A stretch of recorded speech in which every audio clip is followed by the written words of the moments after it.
Lahat na nakakita sa butong ito ay dapat mamatay. Ngunit direkta ko itong nilunok sa aking tiyan. Inalagaan sa loob ng 18 taon. Karugtong ng nakaraang episode. Sa mga bagong manonood iminumungkahing magsimula sa unang episode. Magsimula na tayo. Kumpleto na ang lahat ng halamang gamot sa reseta. Naghiwalay si Fang Chen ng isang bahagi at ibinigay sa kanya. Ihambing sa reseta. Tingnan kung may kulang. Agad na inihambing ni Sukyuning isa-isa. Ang kanyang magandang mukha ay puno ng pagkagulat, nandito lahat. Tinitigan niya si Fang Chen na may tingin ng halos pagsamba. Ang galing talaga ni Junior Brother. Mas mahusay pa kaysa sa aking pinakamatandang senior sister. Sa isang sulyap lang ni Fang Chen. Alam na niya kung saan nakatago ang mga kailangang halamang gamot. Ang bagay na ito. Tanging ang kanilang guro na si Peak Master Wen lang ang makakagawa. Naisip niyang si Fang Chen ay siguradong isang mahusay na disipulo mula sa ibang peak. Kung hindi ay imposibleng magkaroon siya ng ganitong kakayahan. Ang tingin ng pagsamba ay medyo ikinahiya ni Fang Chen. Ganoon kahalagang mga halamang gamot. Kinuha niya ang 70%. Hindi nagpakita ng panghihinayang ang babae. Bagkus ay pinuri pa siya ng tapat kaya napakamot siya ng ulo. Naisip niya na mahirap din gawin ang Black Soul Bone Setting Ointment. Nahirapan si Sukyuning kahit sa paghahanap lang ng mga sangkap. Sa isang set lang ng sangkap sa kanyang kamay. Mahihirapan siyang magtagumpay sa paggawa nito. Sige, natutulungan ko na siya hanggang dulo. Para maging patas na ang lahat. Senior sister, so kung nagtitiwala ka sa akin. Ako na rin ang gagawa ng gamot para sa iyo. Nagningning ang mga mata ni Sukyuning. Nag-aalala nga siya sa kanyang puso.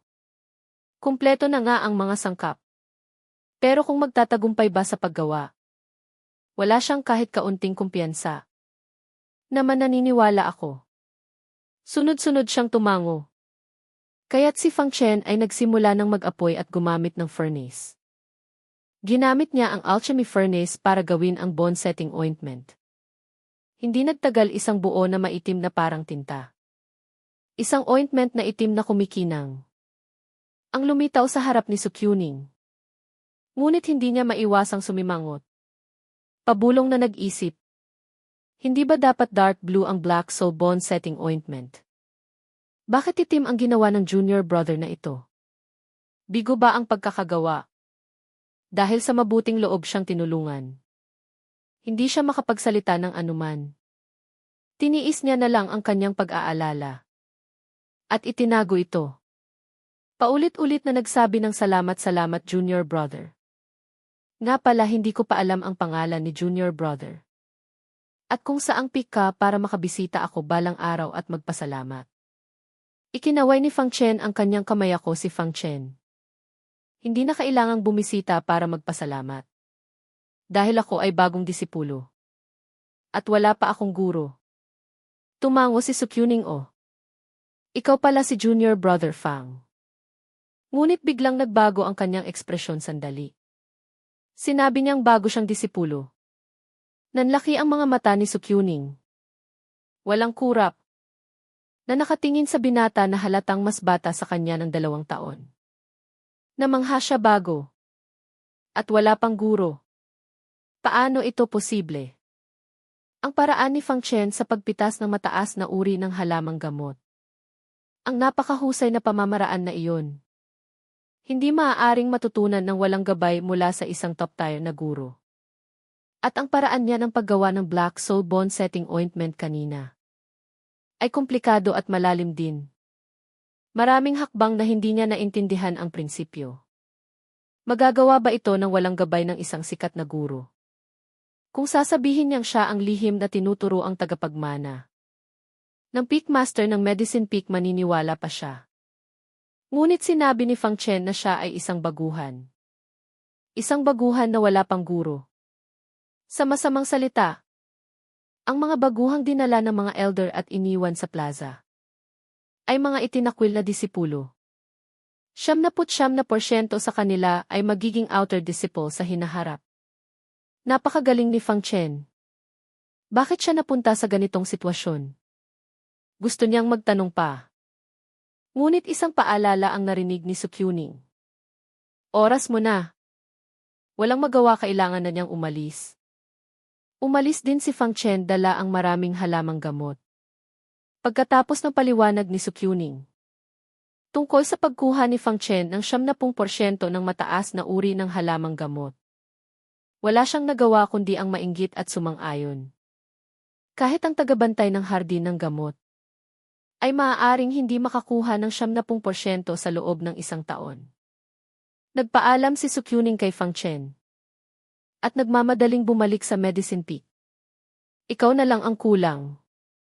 Si Wen Hongyao, ang Peak Master ng Medicine Peak, ay isang matandang lalaki na mahigit 70 taong gulang. May pagka-istrikto ang kanyang pagkatao. Hindi pala ngiti o palasalita. Sa harap niya ay nakaluhod na ang isang grupo ng mga babaeng disipulo. Lahat sila ay bigo sa kanilang pagsusulit. Nang makitang huling dumating si Sukyuning, bahagyang umismid si Wen Hongyao. Laging mabagal. At sa huli ay laging bagsak sa pagsusulit. Bakit ko ba tinanggap ang isang tangang tulad mo bilang disipulo? Agad siyang pinagalitan. Namula ang mga mata ni Sukyuning sa sama ng loob. Nakayuko at hindi nagsasalita na parang kaawa-awa. Ang mga babaeng disipulo sa paligid ay malungkot din. Hindi sa sila ay tanga, kundi dahil masyadong mahigpit ang guro nila. Laging nagbibigay ng pagsusulit na higit sa kanilang kaalaman. Dahil dito ay labis silang nadidismaya. Bago pa man sila pumasok sa King Yun Sect, sila ay mga henyo sa paggawa ng gamot sa kanilang mga lugar, na may malaking talento. Ngunit sa ilalim niya para silang mga basura. Walang kahit anong awa si Wen Hongyao. Sa halip ay mas naging mahigpit. Bakit ka umiiyak? Ikaw ay 9 beses nang bumagsak sa pagsusulit. Kung mabibigo ka rin ngayon, ito na ang ika-10 beses. Ayon sa aking mga patakaran, dapat kang magkulong ng 1 taon. Ilabas mo ang resulta ng iyong pagsusulit. Agad na kinabahan si Sukyuning. Nag-aalangan. Inilabas niya ang itim na Black Soul Ointment. Ang mga babaeng disipulo ay napatingin. At hindi maiwasang mapabuntong hininga, bigo yata ang pagkakagawa. Ang normal ay dark blue. Naku, makukulong ang ating bunsong kapatid ng 1 taon. Napakabata pa niya. Paano niya ito makakayanan? Tumingin din si Wen Hongyao na nakasimango. Ngunit sa pagtingin na iyon, nagulat siya. Mabilis siyang lumapit at inagaw ang ointment. Inilagay sa kanyang palad at sinuring mabuti. Sa kanyang naninilaw na mga mata, unti-unting lumitaw ang bakas ng pagkamangha. Huminga siya ng malalim. Napakagaling na gawa. Nakagawa ng ganitong kalidad na ointment. Ito ba ang ointment na iyon? Nagtataka ang mga babaeng disipulo. Si Sukyuning ay nagulat din. At pagkatapos ay nagpakita ng tuwa. Ibig sabihin ay nakapasa siya sa pagsusulit. Ngunit hindi niya inaasahan. Biglang sumigaw ng malakas si Wen Hongyao, disipulong Suel. Lumuhod ka ngayon din. Ang biglaang galit ay ikinatakot ni Sukyuning at agad siyang napaluhod. Narinig niya ang mas galit na sigaw ni Wen Hongyao. Ang galing mo talaga. Nakapag-imbita ka pa ng isang napakahalagang tao para personal na gumawa ng pinakamataas na uri ng Black Soul Bone Setting Ointment. Kahit ako ay hindi sigurado kung kaya ko siyang imbitahin. Ano pinakamataas na uri ng Black Soul Bone Setting Ointment? Natulala si Sukyuning. Guro, nagkakamali po kayo. Hindi po ako nag-imbita ng sinumang mahalagang tao. Mas lalong nagalit si Wen Hongyao. Nagdadahilan ka pa. Ang pinakamataas na uri ng Black Soul Bone Setting Ointment ay eksklusibong reseta ng Immortal Doctor. Mahirap nang makagawa ng mababang uri. Lalo na ang pinakamataas na uri. Kung hindi siya dalubhasa, sino pa? Ikaw na, Suel. Nandaya ka na nga lang. Nagdadahilan ka pa at ayaw umamin. Pinalalayas na kita, ngayon din natakot si Sukyuning. Hindi niya inakala na ang simpleng paghingi ng tulong sa isang junior brother para gumawa ng gamot ay magdudulot ng ganito kalaking gulo. Agad siyang nagpaliwanag, guro. Hindi po ako nagdadahilan. Hindi po ako nag-imbita ng sinumang mahalagang tao. Humingi lang po ako ng tulong sa isang junior brother. Junior brother, tinitigan ni Wen Hongyao si Sukyuning. Ang kanyang itsura na malapit ng umiyak ay hindi mukhang nagsisinungaling. Hindi niya maiwasang magtaka, sigurado kang junior brother. Sa ating King Insect, kailan pa nagkaroon ng ganoong kahusay na henyo sa paggawa ng gamot? Saang pik siya at sino ang kanyang guro? Pupuntahan ko siya para harapin. Ayaw niyang maniwala na siya na peak master ng medicine peak ay mas mababa pa sa isang disipulo ng ibang peak master. Kung kakalat ito sa paggawa ng gamot, may mukha pa ba siyang ihaharap para manatili? Bilang peak master ng medicine peak, mas mabuti pang ibigay na lang sa kanya. Ngunit agad na sinabi ni Sukyuning, hindi po. Guro, nagkakamali po ulit kayo. Hindi po siya disipulo ng anumang peak kundi isang baguhan na hindi pa tinatanggap bilang disipulo. Ano ang isang henyo sa paggawa ng gamot ay hindi pa pala tinatanggap bilang disipulo. Ito na ang pinakasukdulang kalokohan. Sobrang hindi ka panipaniwala. Kung ibang babaeng disipulo ang nagsabi ng ganitong kalokohan, matagal na niya itong sinampal. Ngunit alam niya si Sukyuning na hindi maglalakas loob na magsinungaling sa harap niya. Dahil dito ay nagulat si Wen Hongyao. Isang henyo sa paggawa ng gamot ang iniwan ng isang bulag na elder sa plaza. Ito ba ay kaloob ng langit para umunlad ang ating medicine peak?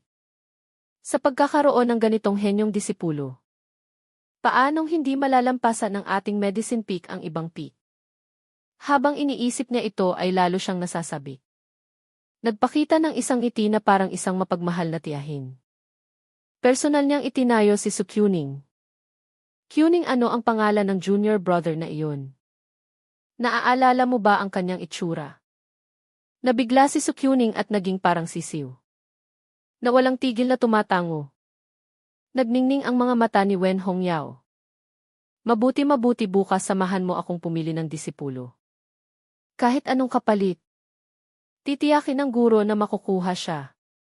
Samantala wala namang kamalay-malay si Fang Chen, na siya ay nauna ng pinuntirya ng Zhong Zufeng at ng Medicine Peak. Nag-aalala pa rin siya para sa pagpili ng disipulo ng mga elder bukas. Kung hindi siya makakapasok sa inner sect, mahihirapan siyang makakuha ng pagkakataon tulad ngayon na makapitas ng halamang gamot sa hardin ng gamot. Kapag naubos na ang mga halamang gamot sa kanyang kamay at naubos ang kanyang jingshi, wala na siyang magagawa kundi tumunganga. Kaya bukas ang araw na magpapasya sa kanyang kapalaran. Nang handa na siyang mag-meditate hanggang umaga, biglang may narinig na mga hiyawan mula sa karamihan. Ang ganda! Saang peak kaya ang babaeng disipulong iyon? Tunay na isang diyosa sa lupa. At pareho silang maganda. Dahan-dahan ang boses, ang kasuotan na iyan ay mula sa Heavenly Sword Peak. Mahirap silang kalabanin. Sa gitna ng kanilang mga namanghang tingin, ang dalawang babae ay naghanap sa plaza. At sa wakas ay nakita sa ilalim ng isang batong stela ang nakaupong si Fang Chen. Xiao Chen, si Liu Roxu ay nakasuot ng berdeng damit. Payat at kaakit-akit ang kanyang katawan. Ang kanyang kagandahan ay nakakabighani. Fang Chen, si Chen Siling ay nakaputi na parang niebe. Malinis at walang dungis. Ang kanyang mukha ay parang isang puting lotus sa tag-araw. Nagniningning ang mga mata ng dalawang babae. Tumakbo sila patungo kay Fang Chen. Bakit kayo nandito? Nagulat si Fang Chen habang yumakap si Liu Roxu sa kanya. Isang araw pa lang silang hindi nagkita. Ngunit para bang matagal na silang nagkahiwalay. Malambing niyang sinabi, sasamahan ka namin ni Siling. Nahihiyang lumapit si Chen Siling sa tabi ni Fang Chen. Ang malaking dibdib niya ay sinakop na ni Liu Roxu. Kaya't hinawakan na lang niya ang kanyang braso. Sumasamo ang tingin kahit anuman ang resulta bukas. Si Siling ay sa iyo. Naantig si Fang Chen. At niyakap din siya. Ang eksenang ito ay dumurog sa mga mata ng mga disipulo sa paligid. Nanggigigil sila sa inggit. At nagdulot ito sa ikatlong senior brother ng Heavenly Sword Peak na si Ding Wanping na kumunot ng noo. Sa wakas ay may magagandang disipulo na dumating sa Heavenly Sword Peak. Hindi pa man siya nakakagawa ng galaw. Naunahan na siya ng isang basurang walang gustong kumuha. Sino ka para hawakan ang mga babaeng disipulo ng Heavenly Sword Peak? Tumingin si Fang Chen. Nakita ang kasuotan. At nalaman na disipulo ito ng Heavenly Sword Peak.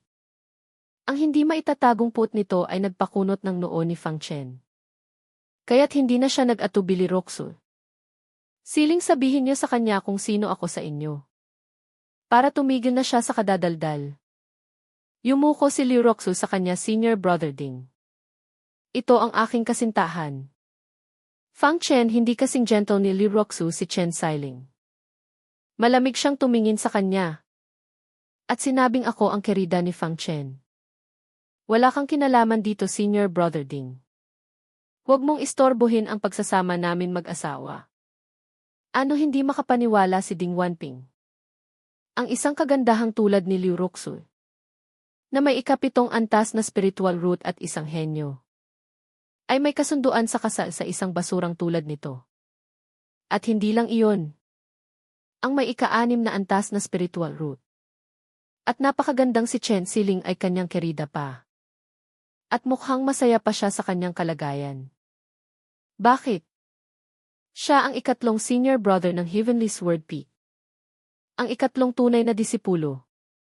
Kahit siya ay walang ganitong swerte na magkaroon ng dalawang maganda at matalinong babae. Ano ba si Fang Chen? Kumunot ang kanyang noo. At sinabi ng malalim dalawang junior sister, huwag na kayong magbiro. Ang pagsama ninyo sa isang taong walang kinabukasan ay pagiging irresponsable sa inyong sariling buhay. Halikayo na at sumama kay senior brother. Ituturo ko sa inyo ang mga teknik ng espada ng ating peak. Habang nagsasalita ay sinubukan niyang hawakan sila. Inunat ang kanyang dalawang kamay para hawakan ang balikat ng bawat isa kay Fang Chen. Lumamig ang kanyang tingin. Malinaw na sinabi ni Liu Roxu at Chen Siling ang lahat. Ngunit hindi pa rin siya sumusuko. Ang mas masahol pa ay gusto niyang samantalahin ang pagkakataon para hawakan sila. Agad siyang kumilos. At nagpakawala ng isang palad na puno ng lakas. Napangisi si Ding Wanping sa galit. Sino ka para kalabanin ang isang tunay na disipulo? Hinihintay lang niya na kumilos si Fang Chen. Para sa harap ng dalawang magagandang babae. Ay maturuan niya siya ng leksyon. Para makita ng mga magagandang babae. Kung gaano kawalang kwenta ang kanilang kasintahan. Kaya tuwang-tuwa niyang sinalo ang atake. Laban sa isang baguhan. Bilang isang tunay na disipulo, hindi ba't madali lang ito? Ngunit nang magsalpukan ang kanilang mga kamay. Naramdaman ni Ding Wanping ang isang hindi pangkaraniwang lakas ng palad. Nang sinubukan niyang gamitin ang buong lakas para labanan ito, huli na. Agad siyang tumalsik. At napaupo sa lupa. Napahiya ng husto. Natulala ang mga disipulo sa paligid. Karaniwan na ang mga lumang disipulo ang nambubuli sa mga bago. Ngunit ang isang baguhan na nambubuli sa isang luma ay unang beses nilang nakita. Ano ba yan? Hindi ba't sinabing mahirap kalabanin ang mga taga-Heavenly Sword Peak? Tunay na disipulo ba talaga siya? Ang hina naman niya. Lubos na napahiya si Ding Wanping. Siya na isang tunay na disipulo ay binugbog ng isang baguhan. May mukha pa ba siyang ihaharap? Fang Chen, hinahanap mo ang kamatayan. Hinugot ni Ding Wanping ang kanyang espada at itinutok ito, lumuhod ka at humingi ng tawad. Kung hindi itinulak ni Fang Chen ang dalawang babae. At hinawakan ang hawakan ng espada sa kanyang likod. Malamig ang kanyang tingin, bantaan ako, hindi ka karapat-dapat. Tama lang na magtimpi minsan. Ngunit kapag inabuso na ang pagtitimpi ay kaduwagan na. Kapag kailangang ipakita ang galing, huwag mag-atubili. Lubos na nagalit si Ding Wanping. Halatang hindi siya iginagalang ni Fang Chen bilang isang tunay na disipulo. Umismid siya sa galit at sumugod dala ang espada. Sumisigaw, tuturuan kita ng leksyon. Para malaman mo kung anong lugar ang King Yun Sek. At kung ano ang basehan ng kapangyarihan dito. Ang pagyayabang sa King Yun Sek ng walang lakas ay magkakaroon ng malagim na kahihinatnan. Ang mga lumang disipulo ay tumingin kay Fang Chen na may puno ng awa. Hindi natakot si Fang Chen. Hinigpitan ang hawak sa kanyang espada. Handa nang umatake anumang oras. Ngunit sa sandaling iyon, isang malakas na sigaw ang narinig disipulo ng Heavenly Sword Peak. Gusto mo bang mapunta sa Hall of Rewards and Punishments? Bawal makipag-away sa plaza. Hindi mo ba alam? Ito pala ang tagabantay ng plaza na nagpapatrolya kasama ang kanyang mga tauhan. Nang mapansin na may nag-aaway dito, agad silang namagitan. Nang marinig ito, nagbago ang ekspresyon ni Ding Wanping. Tiningnan niya si Fang Chen nang may galit at mabilis na itinago ang kanyang espada. Humarap sa paparating na tagabantay. Tagabantay, tinatakot ko lang siya. Tiningnan siya ng tagabantay ng may otoridad. Dahil siya ay isang tunay na disipulo ng Heavenly Sword Peak. Hindi na niya ito inimbestigahan pa. Umismid lang siya at sinabing magbubukas na ang night market. Kung ayaw mong maparusahan, maging mahinahon ka. Pagkatapos ay nagpatuloy sila sa pagpapatrolya. Ikinuyom ni Ding Wanping ang kanyang kamao. Umismid siya, ang galing mong pumili ng oras. Bakit hindi ka dumating ng mas huli? Sa katunayan, hindi lang sa plaza. Sa buong Siyam na Peak at maging sa King Yun City, ay ipinagbabawal ang pribadong pag-aaway. Kapag nahuli ay mabigat ang parusa. Ngunit siya ay isang tunay na disipulo. Kahit nasaktan niya si Fang Chen, papanagutin ba siya ng sekta? Para sa isang basurang itinakwil ni Li Qingfeng. At parurusahan ang isang elite na disipulo ng sekta. Ngayon ay swerte ka. Mapait na sinabi ni Ding Wanping kay Fang Chen habang binababa ang hawakan ng espada. Malamig na tinitigan si Ding Wanping, ikaw ang swerte. Sa sandaling ito, biglang may bumabang mga grupo ng disipulo mula sa mga peak. May hawak silang mga ilaw. At sanay na nag-ayos ng mga pwesto sa plaza. Ipinapakita ang iba't ibang mga bagay na kanilang nakuha. May mga kayamanan mula sa labas. At mayroon ding mga mababang uri na magic tool na sila mismo ang gumawa. Mayroon ding ilang magagaling na inner disciple na nagbebenta ng kanilang mga karanasan sa pagsasanay. Ang iba't ibang mga produkto ay nakakasilaw. Si Liu Ruxu at Chen Siling ay nagpakita ng pagkamangha. Ang likas na hilig ng mga babae sa pamimili ay lumabas. Nang makita ito ni Fang Chen ay napangiti siya, tara na. Sasamahan ko kayong mamasyal. Kung may magustuhan kayo, bibilhin ko para sa inyo. Mula nang magkaroon sila ng kasunduan sa kasal. Hindi pa siya nakapagbigay ng disenteng regalo. Sakto na para bilhan sila ng tig-isa. Nagpakita ng pag-asa ang dalawang babae, hindi mahalaga ang regalo. Ang mahalaga ay kung sino ang nagbigay ng regalo, isang palaka sa balon. Akala mo ba ang King Yun? Night market ay gumagamit ng ginto at pilak. Tuwang-tuwa si Ding Wanping nang marinig ito, Jingshi. Mayroon ka ba niyan?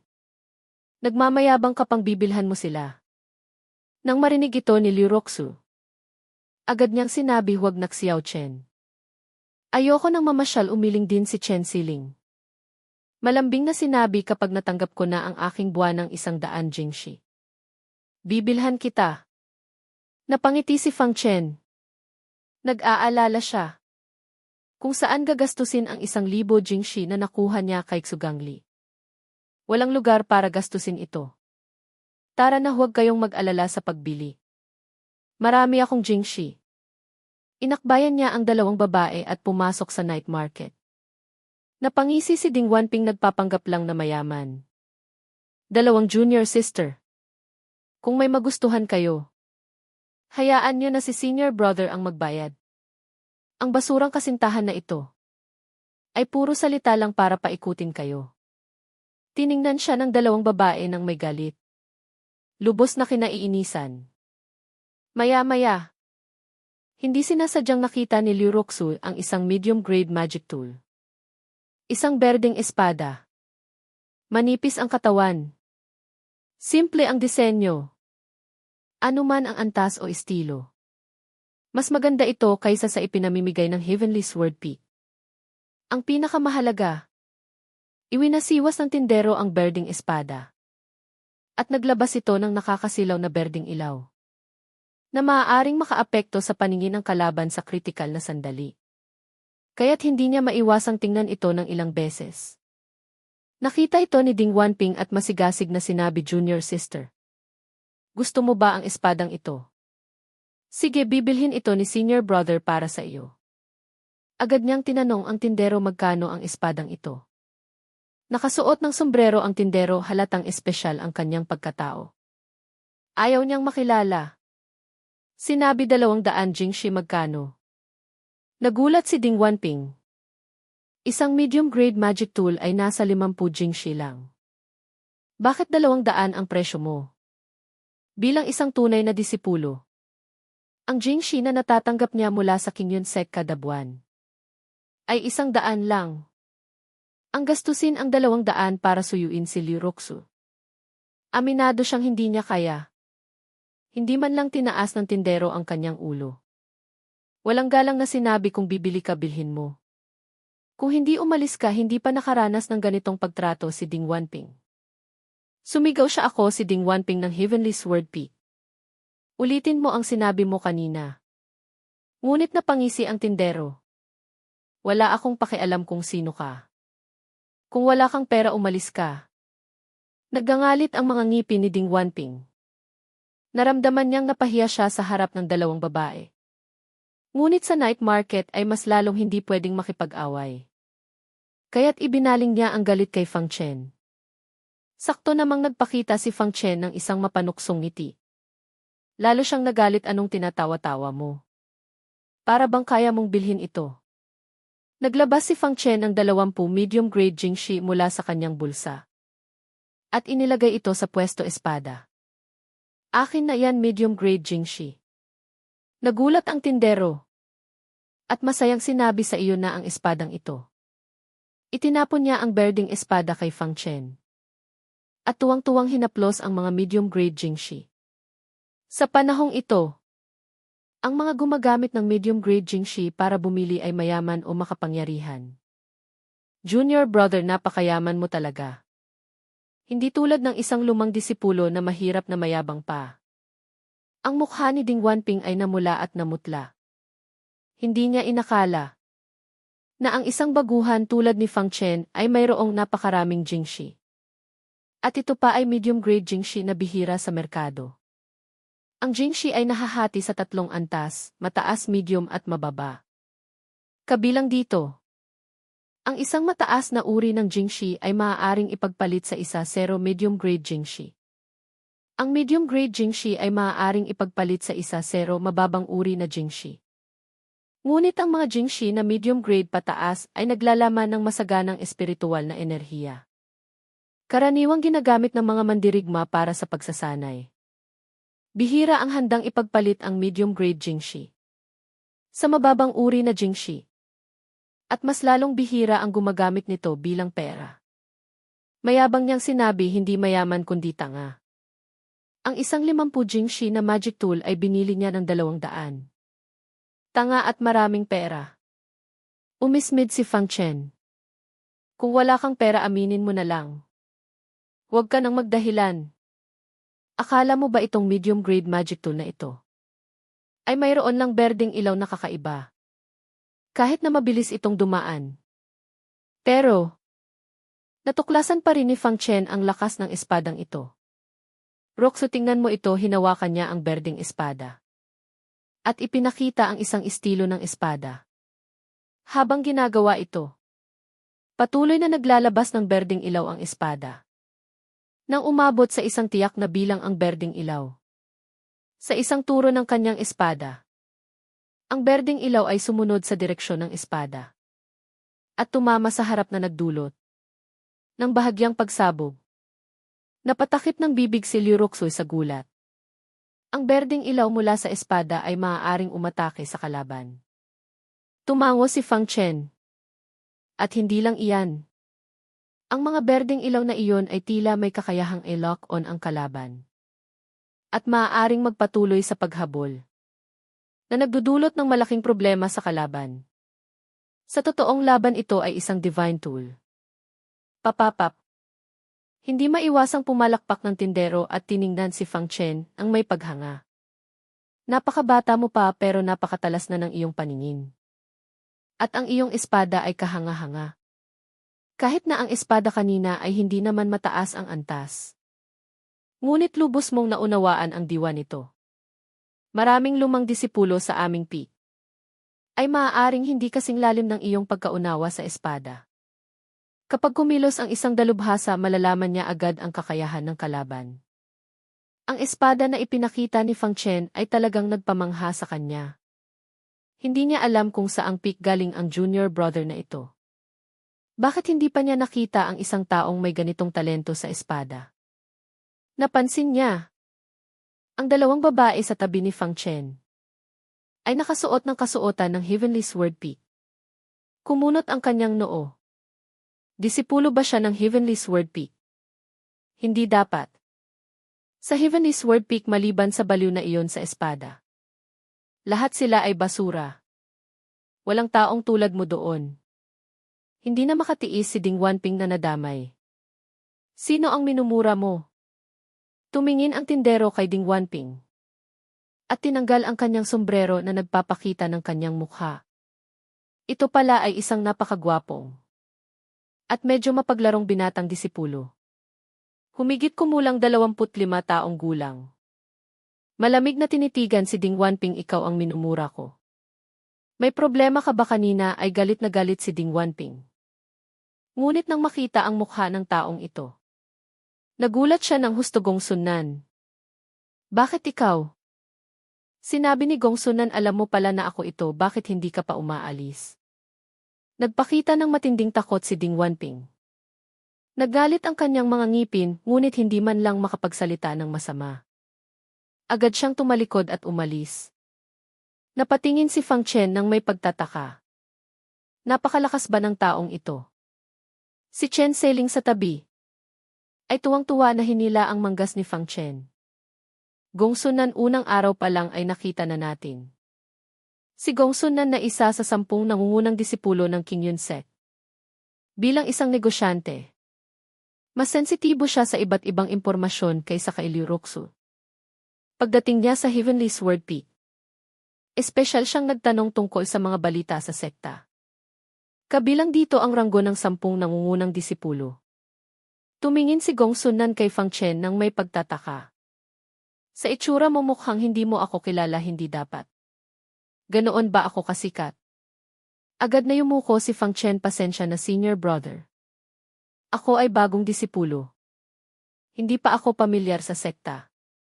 Kung mayroon akong nagawang mali, sana ipatawarin niyo ako. Bago nagulat si Gongsunan, grabe naman. Ang mga baguhan ngayon ay napakalakas. Kakapasok mo pa lang sa sekta pero ganyan nakalakas ang iyong. Bigyan ka ng ilang taon at malalampasan mo na ako. Sinabi niya nang may inggit. Sinong elder ang sinuwerte? At tinanggap ka bilang disipulo. Nagpakunot ng noo si Fang Chen sa sinabi nito. Sinabi, hindi pa po ako tinatanggap bilang disipulo. Naghihintay pa ako sa pagpili ng mga elder bukas. Kung papalarin, siguro ay makakapasok ako sa isang peak. Halos malaglag ang panga ni Gongsunan. Hindi ka dinala sa peak. Tiningnan niya ang kasuotan ng 2 babae sa tabi niya. Dinala ka ni elderly King Feng sa King Yun Sek. Ngunit hindi ka niya tinanggap bilang disipulo. At hinayaan kang mag-isa. Kahit na medyo nakakahiya. Ngunit ito ang katotohanan. Dahan-dahang tumango si Fang Chen, ako. Kailan pa naging ganyan kabulag si elderly? Hindi makapaniwalang tinakpan ni Gongsunan ang kanyang noo. Ang isang napakagaling na henyo sa espada ay hindi niya tinanggap. Agad na nagpakita ng tuwa ang kanyang mukha. Hinawakan niya ang pulso ni Fang Chen, halika. Sumama ka sa akin sa free and easy peak. Kapag nakita ka ng aking guro, ituturing ka niyang isang kayamanan. Nagulat sina Li Ruxu at Chen Xiling free and easy peak. Hindi ba't iyon ang ikatlong pinakamalakas na peak? Sumusunod lang sa peak ng Zhongzhou at ng Grand Elder. Napakalakas nito. At puno ng mga magagaling na disipulo. Si Fang Chen ay dadalhin sa free and easy peak. Ang biglaang malaking swerte ay ikinatuwa ng dalawang babae. Makakapasok na si Fang Chen sa inner set. Tuwang-tuwa rin si Fang Chen. Ang simpleng pamamasyal ay nagdulot ng isang pagkakataon. Hindi niya ito inaasahan. Sandali ngunit pagkatapos, tinapik ni Gongsunan ang kanyang noo, tingnan mo ako. Bilang isang baguhan na pipiliin pa lang. Hindi ka maaaring pribadong maging disipulo. Kailangan mong maghintay hanggang bukas para sa pagpili ng mga elder. Ano ang pangalan mo? Fang Chen, sinabi ni Gongsunan, sige. Babalik ako ngayon para sabihin sa aking guro. Maghintay ka na lang na maging disipulo ng aming free and easy peak. Sinabi ni Fang Chen, salamat sa tulong mo, Senior Brother Gongsun. Ikinaway ni Gongsunan ang kanyang kamay sa ganitong talento sa espada. Lahat ng peak ay magnanais sa iyo. Ngunit buti na lang at ako lang ang nakatuklas ng iyong galing. Hehe, magkita tayo bukas. Inaasahan kong makita. Ikaw na itinakwil. Naipakita ang iyong talento sa espada sa harap ng maraming elder.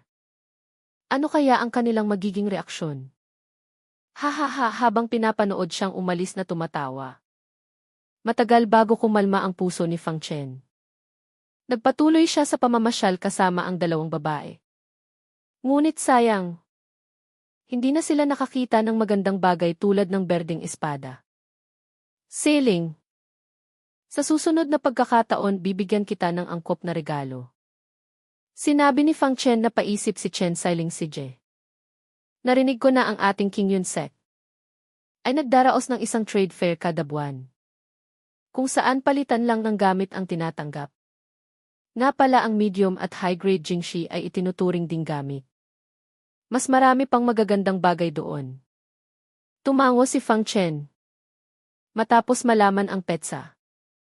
Dinala niya ang dalawang babae pabalik sa ilalim ng batong stela. Tahimik na naghihintay sa pagdating ng umaga, Heavenly Sword Peak kakaasar. Sinipa ni Ding Wanping ang isang batong upuan.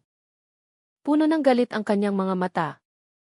Maingat na sinabi ni Zhong Qizhen, Senior Brother.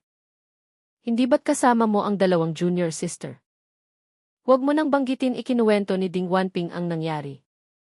Nagalit din si Zhong Qizhen. Ang Fang Chen na iyon ay walang modo. Pati si Senior Brother ay kinalaban niya.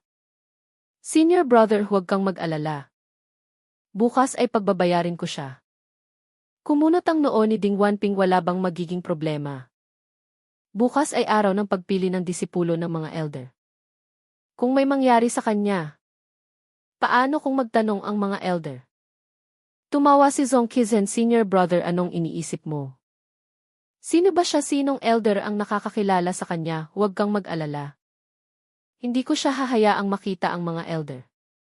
Tuluyan kong wawakasan ang kanyang pagkakataon na mapili ng sinumang elder. Napaisip si Ding Wanping. Tama ang isang bagay na itinakwil ni Li Qingfeng.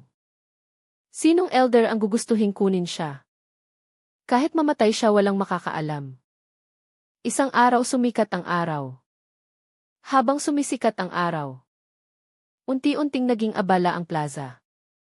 Ang mga grupo ng bagong disipulo na iniwan sa plaza ay naghihintay sa pagpili ng mga elder. Kung sakaling mapansin sila ng isang elder, aangat ang kanilang buhay at magiging mataas na inner disciple. Kung hindi sila ay magiging outer disciple na walang pag-asa. Xiao Chen, huwag kang kabahan. Malambing na sinabi ni Liu Ruxu, gustong-gusto ka ni Gongsunan. Siguradong walang problema. Nakasandal si Chen Xiling sa kanyang balikat na puno ng kaligayahan. Kung hindi ka makakapasok sa inner set, hindi na makatarungan iyon. Silang dalawa ay dahil kay Fang Chen.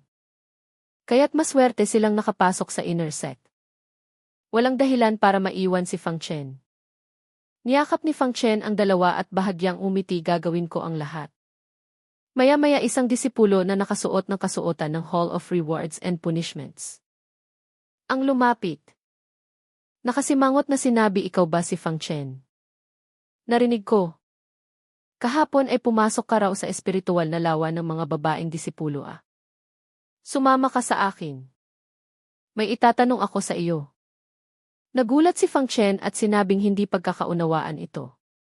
Malamig na sinabi ng disipulo, bibigyan kita ng pagkakataong magpaliwanag. Napabuntong hininga si Fang Chen si Je. Nagbago ang ekspresyon ni Liu Ruxu at Chen Siling. Sasama kami sa iyo. Sa ganitong bagay, paano hahayaan ni Fang Chen na malaman ng dalawang babae?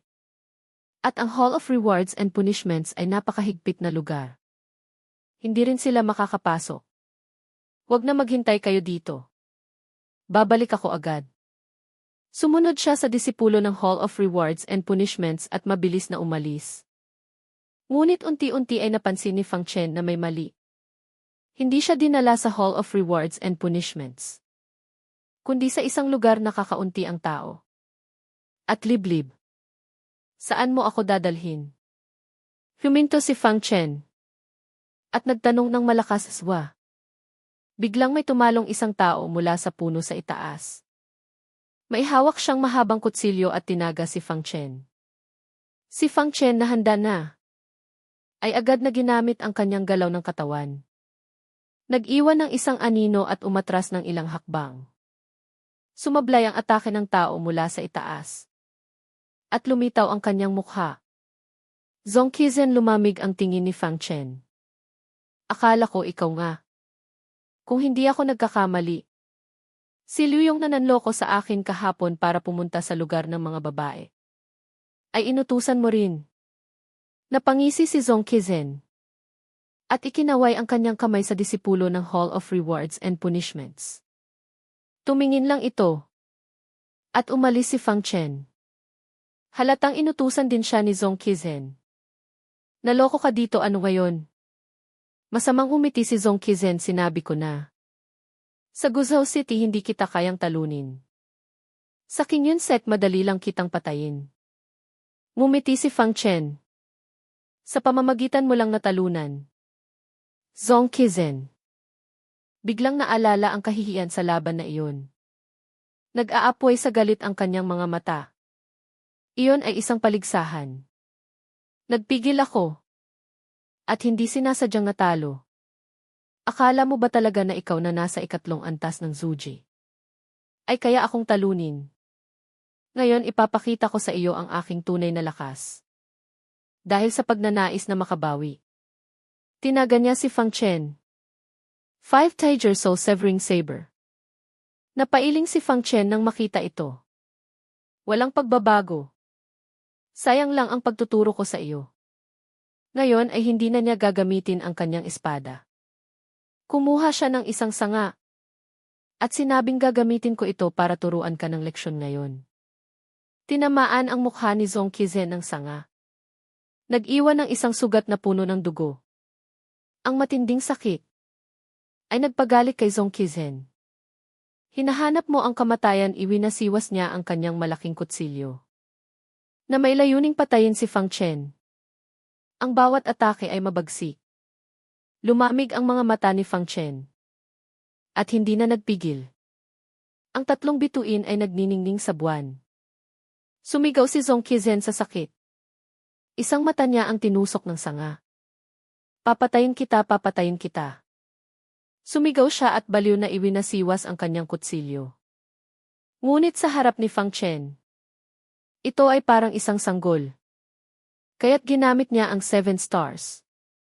At pinalo siya ng sanga na nagpatalsik sa kanya. Ang hawak niyang mahabang kutsilyo ay bumitaw din. Hawak ni Zong Qizen ang kanyang dumudugong mata. Galit na sumigaw, ano pa ang hinihintay ninyo? Pagpira-pirasuhin ninyo siya at ipakain sa mga aso. Swa-swa-swa pagkatapos ng kanyang sinabi ilang matatandang outer disciple na halos 30 taong gulang. ang tumalon mula sa mga puno. Hindi mababa ang antas ng paglilinang nila. Ang pinakamababa ay nasa ikatlong antas ng Zuji. Ang pinakamataas ay nasa ikaapat na antas ng Zuji. At mayroong siyam sa kanila. Lumubog ang puso ni Fang Chen. Maliban kung gagamitin niya ang kanyang espada. Mahihirapan siyang manalo agad. Hindi rin nag-atubili ang kalaban. Agad na sumugod ang siyam na tao. Ginamit ni Fang Chen ang kanyang Mizdef Ihi at hirap na nakipaglaban sa kanila. Nakita ni Zhong Qizhen na hindi niya mapatay si Fang Chen agad. Hindi siya nagmadali. Galit na umismid, huwag kang magmadali. Dahan-dahanin mo siyang patayin. Siya ang nagmamadali ngayon. Ang mga elder ay namimili na ng mga disipulo. Kung makaligtaan niya ito, wala na siyang pagkakataon, haha. Medyo nagmamadali na nga si Fang Chen. Ngayon ang araw na magbabago sa kanyang kapalaran. Kung makaligtaan niya ang pagpili ng mga elder. Wala na siyang pag-asang maging inner disciple. Galit na tumawa si Zhong Qizhen, ganyan niyo lang siya ikulong. Pupunta ako sa Medicine Peak para gamutin ang aking mata. Tiniis niya ang sakit. At tumakbo patungo sa Medicine Peak. Nang dumaan sa plaza, nakita niya na maraming elder. Ang nakapili na ng mga disipulo. At handa nang umalis. Habang sina Liu Ruxu at Chen Siling sa labas ng plaza, ay nag-aalala ng husto. Lumapit si Zhong Qizhen na may mapanuksong ngiti, Junior Sister Ruxu. Junior Sister Siling, sumuko na kayo. Hinding-hindi magiging inner disciple si Fang Chen sa buong buhay niya. Nagbago ang ekspresyon ni Liu Ruxu. Agad niyang naisip na ang pagkuha kay Fang Chen kanina ay maaaring isang pakana.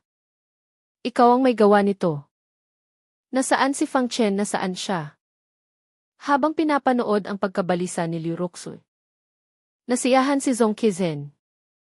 Tumawa siya, ang basurang iyon. Nang ipahiya niya ako. Dapat naisip na niya ang araw na ito ang King Yunsek. Ito ang aking teritoryo. Nag-aalala rin si Chen Siling. Malamig na sinabi, magrereklamo ako sa guro. Hindi natakot si Zhong Qizhen. Ikinaway ang kanyang kamay, sige bilisan mo. Kung hindi aalis na ang mga elder. Galit at nag-aalala ang dalawang babae. Kahit na maipaghiganti nila si Fang Chen, ano ngayon? Matagal na panahon na iyon. Hindi na muling mapipili ng mga elder si Fang Chen. Ikaw na walang hiya, lubos na kinasusuklaman ni Liu Ruxu. Dinilaan ni Zhong Qizhen ang kanyang labi. May ngiting sinabi, gusto ninyong bumalik agad si Fang Chen. Pwede naman. Lumuhod kayo at magmakaawa sa akin. Kadiri ka, sinabi ni Chen Siling nang may pagkasuklam, huwag kang maging bastos. Ang taong tulad nito kahit na lumuhod sila. Hindi niya ibabalik si Fang Chen. Hindi nagalit si Zhong Qizhen, bagkus ay mas lalong natawa. Kung gayon, hintayin ninyo si Fang Chen na maging outer disciple sa buong buhay niya. Walang elder na makakaalam na mayroon siyang pag-iral. Hahaha, samantala sa sasakyang panghimpapawid ng Free and Easy Peak. Si Gongsun na nakasama ng Peak Master ay napakamot ng ulo. Kakaiba na, saan siya? Ilang beses na siyang tumingin sa karamihan. Ngunit hindi niya makita ang anino ni Fang Chen. Bigla siyang binulungan ni Xiao Yao Princess sa tabi niya. Baka naman lasing ka. At napagkamalan mong isang henyo sa espada ang isang malaking bato. Nakasimangot si Gongsun, nan ganyan ba ako kahangal? Maya-maya. Bigla niyang nakita ang dalawang magagandang babae sa labas ng karamihan. Agad siyang natuwa. Mabilis siyang tumalon mula sa sasakyang panghimpapawid. At tumakbo papunta kina Liu Ruxu at Chen Siling. Tuwang-tuwa na sinabi, dalawang junior sister. Nasaan si Fang Chen, palabasin niyo siya. Ang aking guro ay hindi natulog buong gabi, hinihintay siyang maging disipulo. Ang tumatawang si Zhong Qizhen ay biglang natigilan. Napalunok siya ng laway. Ang Peak Master ng Free and Easy Peak ang ikatlong pinakamalakas na elder. Gustong kunin si Fang Chen bilang disipulo. Mali ba ang narinig ko? Ang nagpakaba sa kanya ay ang pagkilos ni na Liu Ruxu at Chen Siling na parang nakakita ng tagapagligtas. Senior Brother Gongsun. Tulungan mo si Fang Chen. Nagmamakaawa ang dalawang babae. Nagulat si Gongsun na nasa Qingyun sect si Junior Brother Fang. May mga ngahas bang saktan siya? Ito ang Qingyun sect. Sino ang maglalakas loob na gumawa ng gulo sa loob ng sekta? Itinuro ni Liu Ruxu si Zhong Qizhen nang may galit. Inutusan niya ang isang tao mula sa Hall of Rewards and Punishments para iligaw si Fang Chen. At ayaw niyang sabihin sa amin kung nasaan si Fang Chen. Ano agad na dumilim ang mukha ni Gongsun Nan. Dahan-dahang lumingon at malamig na tinitigan si Zhong Qizhen. Bumulong ng may lamig, napakagaling mo ba? Ang taong pinili ng aming free and easy pick ay nangangahas kang saktan. Nanginginig si Zhong Qizhen. Ang nasa harap niya ay isa sa 10 nangungunang disipulo ng Qingyun sect. Ang lakas niya ay kayang-kaya siyang durugin ng isang daliri. At ang kanyang pamilya sa likod niya ay hindi maiisip. Nanginginig si Zhong Qizhen. Sinabi ako. Hindi ko alam na si Fang Chen ay ang taong pinili ninyo. Dahan-dahang lumapit si Gongsun Nan. Ang kanyang mukha ay halos dumikit na sa ilong niya. Malamig na sinabi na saan siya, hindi mo rin ba sasabihin sa akin? Dahil dito ay halos mawala ng kaluluwa si Zhong Qizhen sa takot. Agad na sinabi ako. Ako na ang magtuturo ng daan. Ako na ang magtuturo ng daan. Labis ang kanyang kaba. Mabilis siyang bumalik sa dinaanan niya kanina. Sa sandaling ito, mas higit pa kaninuman ay umaasa siyang walang nangyari kay Fang Chen. Kung hindi ay hindi niya maisip ang kahihinatnan. Sumunod si Gongsun Nan sa kanya. At mabilis na nakarating sa liblib na daan na iyon. Mula sa malayo ay nakita niya si Fang Chen na may hawak na sanga. Na nakikipaglaban sa siyam na outer disciple na may katumbas na. Naglaban sila. Nang pantay-pantay. Ito ay isang ordinaryong sanga lamang. Ngunit sa kanyang kamay ay ginamit niya ito ng may kahusayan. Dahil dito ay tuwang-tuwa si Gongsun Nan. Ang galing sa espada ni Junior Brother Fang ay perpekto. Itong Junior Brother na ito ay kukunin ko na. Sa night market ay nagpakita lang si Fang Chen ng isang set ng espada. Ngayon ay buong lakas na siyang mag-iisip. Kaya't ang kanyang espada ay lubos na naipamalas. Nagpamangha ito kay Gongsun Nan. Agad na sumigaw si Zhong Qizhen, tumigil kayo. Tumigil kayong lahat. Nagtataka ang siyam na outer disciple. Nang makita si Gongsun Nan ay namutla sila sa takot. Sa sandaling ito ay napansin din ni Gongsun Nan si Fang Chen. At ang paparating na sina Liu Ruxu at Chen Siling. Nalaman niyang may pagkakataon pa siya. Salamat sa tulong mo, Senior Brother Gongsun. Hindi na dapat mag-aksaya ng oras. Babalik na ako ngayon sa plaza. Hindi ko dapat paghintayin ang peak master ng free and easy peak. Agad na bumalik ang grupo sa plaza. Nakapili na si Li Qingfeng ng isang disipulo na medyo pasado. Nang makitang hindi pa nakakapili ang kaibigan niyang si Xiao Yao Princess, agad siyang lumapit. Sinabi, Old Zhao, pumili ka na lang ng isa. Kahit na lahat sila ay hindi mahusay. Ngunit ito ang patakaran ng ating sekta. Bawat peak ay dapat pumili ng isang baguhan. Sa katunayan, halos lahat ng elder ng bawat peak ay mababa ang tingin sa mga baguhan sa plaza. Ang dahilan ay simple lang. Ang mga baguhan na naiwan sa plaza ay ang mga itinakwil ng bawat elder. Ang posibilidad na may magaling dito ay halos zero. Si Zhao Wuji, ang peak master ng free and easy peak, ay may ngiti sa mukha. Gongsun Nan. Sabi ng batang iyon ay nakahanap siya ng isang napakahusay na baguhan.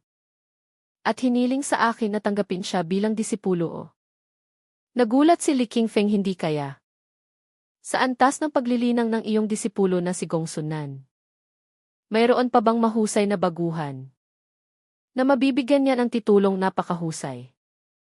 Kahit na ang dalawang may ika-6 na antas at ika-7 antas na spiritual root na katatanggap ko lang ay hindi niya siguro ituturing na napakahusay. Sinong elder ang napakawalang ingat? At pinalampas ang isang napakahusay na talento. May pagmamalaking hinaplos ni Zhao Wuji ang kanyang balbas. Lihim niyang tiningnan ang ilang elder sa paligid, na hindi pa nakakapili ng disipulo. Pabulong na sinabi kung hindi ka pa nakakapili ng disipulo. Hindi ko sana sasabihin sa iyo. Baka agawin mo pa sa akin, sabi ni Gongsun. Ang talento sa espada ng taong ito ay higit sa kanya. Sa hinaharap ang kanyang galing sa espada ay hindi magiging mas mababa sa kanya. Ano nagulat si Li Qingfeng? Si Gongsun ay isang dalubhasa sa espada. Laging ipinagmamalaki ang kanyang espada. Ngunit inamin niyang mas mababa siya. Gaano kataas ang galing sa espada ng taong ito? Habang pinapanood ang umaasang itsura ni Zhao Wuji, biglang nagsisi si Li Qingfeng na maaga siyang pumili. Iyon pala. Mayroon pa palang mga magagaling na talento na nakatago sa mga baguhan. Sayang at nakapili na siya ng disipulo, wala na siyang pagkakataon. Old Zhao, ang swerte mo talaga. Nakapulot ka pa ng ganitong malaking isda. Nainggit si Li Qingfeng. Ngunit gusto kong malaman, sinong elder ang nagkamali ng tingin sa disipulong ito? Sana hindi siya magsisi mamaya. Ngumiti si Zhao Wuji. Sino kaya ang bulag na iyon? At iniwan ang ganitong kayamanan para sa aking free and easy peek. Sa sandaling ito nakita niya mula sa malayo si Gongsun na may dalang tao. At bumalik, hindi niya maiwasang tumayo kayamanan. Dumating na agad ding tumingin si Li Qingfeng. Ngunit habang dinadala ni Gongsun ang tao sa harap niya, natigilan si Li Qingfeng. Fang Chen. Tumawa si Zhao Wuji, tama. Ang pangalan niya ay Fang Chen. Sandali, paano mo nalaman ang pangalan niya? Nagpakita ng kakaibang ekspresyon si Li Qingfeng. Old Zhao. Ang sinasabi mong henyo sa espada ay hindi kaya siya. Napansin din ni Zhao Wuji ang isang bagay. Nagulat na sinabi, Old Li. Itong disipulo ay ang tinanggihan mo. Haha, biglang tumawa si Li Qingfeng. Tinapik ang balikat ni Zhao Wuji at sinabing, Old Zhao, Old Zhao. Gusto mo ba akong patawanin? Sa huli ang sinasabi mong henyo sa espada ay siya pala. Nagtataka si Gongsun sa ibaba, elderly. Ako ang nakatuklas ng talento sa espada ni Fang Chen. May mali ba doon? Ngumiti si Li Qingfeng, tanungin mo ulit siya. Ano ang resulta ng pagsusuri ko sa kanyang spiritual root? Sabay na tumingin sina Zhao Wuji at Gongsun kay Fang Chen. Napakalakas ng talento sa espada. Gaano kahina ang kanyang spiritual root? Hindi bababa sa ikalimang antas na spiritual root siguro. Kalmadong sinabi ni Fang Chen, ang resulta ay maaaring hindi tumpak. Biglang natigilan si Li Qingfeng, hindi ka ba pipi? Sinabi ni Fang Chen tulad ng nakikita ngayon ni Elder Li. Hindi lahat ay totoo. Umismid si Li Qingfeng. Wala siyang pakialam kung bakit nagpanggap si Fang Chen na pipi. Bakit nahihiya ka bang sabihin? Sige, ako na ang sasagot para sa iyo. Ang resulta ng kanyang pagsusuri ay walang spiritual root. Sabay na natigilan sina Zhao Wuji at Gongsun. Walang spiritual root. Ngumisi si Li Qingfeng. Kung hindi, bakit ko siya tatanggihan bilang disipulo? Siguro may talento siya sa espada. Ngunit ang isang taong walang spiritual root, gaano kalayo pa kaya ang mararating niya sa landas ng martial Dao? Old Zhao, pag-isipan mong mabuti. Nag-alinlangan si Zhao Wuji, mahalaga ang talento sa espada. Ngunit para sa isang mandirigma, ang spiritual root ang pundasyon. Tatanggapin ba niya o hindi? Habang sina Liu Ruxu at Chen Siling na akala ay sigurado na ang panalo, ay medyo napahiya rin ang mukha. Hindi maiwasang ikuyom ni Fang Chen ang kanyang kamao, talaga bang